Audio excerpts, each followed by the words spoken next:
Truly speaking when I heard যে প্রীতম হাসান আমি একসাথে আমাদেরকে কাজ করা হয়েছে I was happy, of course I was happy because আমি ওর অ্যাক্টিংয়েরও ফ্যান ছিলাম, নট অনলি সিঙ্গার, মানে থাকে না যে আমি গানের ফ্যান শুধু এটা না, আমি তার অ্যাক্টিংয়ের ফ্যান এই জন্য ছিলাম বিকজ আমরা অ্যাক্টিং সবাই করি বাট আমরা ন্যাচারাল অ্যাক্টিং খুব কম মানুষই করতে পারি না।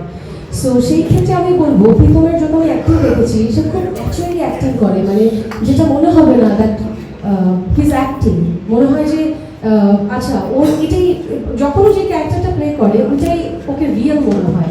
সো ওই জায়গা থেকে আই ওয়াজ হ্যাপি যখন আমাকে প্রীতম ভাই বলে এই প্রীতমের কথা। সো কাজ করে I felt the same, I felt great, আমার খুব ভালো লাগছে মানে ওর সাথে কাজ করে। So thank you so much. আর আমি একটা কথা না বলি না যে কো-আর্টিস্ট টিম খুব ইম্পর্টেন্ট একটা ভালো কাজের পেছনে। সো ওই জায়গা থেকে আমার কো-আর্টিস্ট আমার টিম আমার যে একটু সবাই আসলে অনেক সাপোর্টিভ ছিল। So thank you everyone.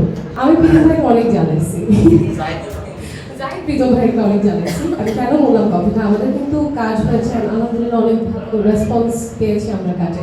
But থাকে না কি প্রথম কাজ ছিল, আমি কিন্তু চৌকিতে যখন আমার কাজের কথা উঠে আমি কিন্তু প্রথম বলেছিলাম আমি অ্যাজ ডিরেক্টর জাহিদ করতে চাই, কারণ আমার ডিরেক্টর হিসেবে আস্থার জায়গা ততটুকুই প্রীতমের উপর, যার কারণে আমি প্রথম কাজটাতে আমি চেয়েছিলাম প্রীতমকে থাকুক। বাট তারপরে থাকে না কিছু কিছু জায়গায় তো কনফিউশন এটা সেটা। সো আমার সব রাগ অভিমান, আমার হাসি ঠাট্টা কান্না, আমার সেটের মধ্যে মনে হচ্ছে সব প্রীতম ভাইকেই বলবো। সো প্রীতম ভাই এরকম একজন মানুষ পাশা বলছিল, এবং এটা আমি প্রথম দিন মানে আরো 2 বছর আগে যখন আমরা একসাথে কাজ করছি তখন থেকে দেখে এসেছি। তার কোনোদিন কোনো রাগ চিৎকার মেজাজ খারাপ আমি কোনোদিন কিছু দেখি নাই।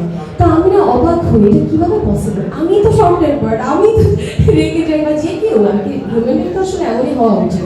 সো প্রীতম ভাইয়া, ও মাই গড, হ্যাটস অফ প্রীতম ভাইয়া, তুমি এক পুরা টিম এবং এতগুলো আর্টিস্ট সবাইকে আসলে মেনটেন করে ডিল করে এত সুন্দর একটা কাজ, এতগুলো লোকেশনে মর্নিং টু নাইট কাজটাকে নামায় আসা, all credit goes to Pritam ভাইয়া আসলে।